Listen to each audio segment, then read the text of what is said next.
Tısbağa Tutu və ilk mahnısı. Uzaq bir meşədə balaca tısbağa Tutu yaşayırdı.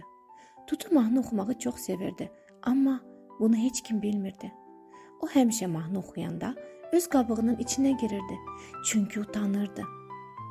Bir gün meşədə böyük bahar bayramı başladı. Hamı bayrama toplaşmışdı.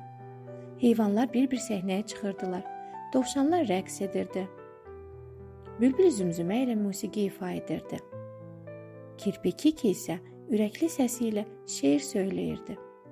Tutu da oxumaq istəyirdi, amma qarnında qəribə bir titrəmə vardı. Hamı mənə baxacaq, birdən səsim çıxmaz, birdən mənə gülərlər, deyə pıçıldadı. O anda Kiki yaxınlaşıb mehribanlıqla dedi: Tutu, mən sənin səsini çox sevirəm. Gözlərini yum, sanki təkcə mənim üçün oxuyursan. Bayquş müəllim də gülümsədi. Tələsmə balaca dostum. İstəsən, sadəcə səhnəyə çıx və biraz dayan.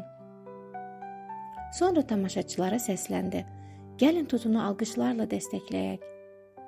Bütün zal alqış səsləri ilə doldu. Tutu biraz qorxdu, amma cəsarətini topladı. Gözlərini yumdu, dərindən nəfəs aldı və mahnısına başladı. Əvvəlcə səsi titrəyirdi, sonra melodiyası gücləndi, ürəyindən gəldi. Meşə sakitləşdi, quşlar sustu, yarpaqlar xışıldamağa ara verdi. Hamı yalnız Tutunu dinləyirdi. Mahnı bitəndə bir anlıq sükut oldu və sonra gür alqışlar. Tutu gülümsədi. Mən bacardım. Mən utanırdım, amma oxudum.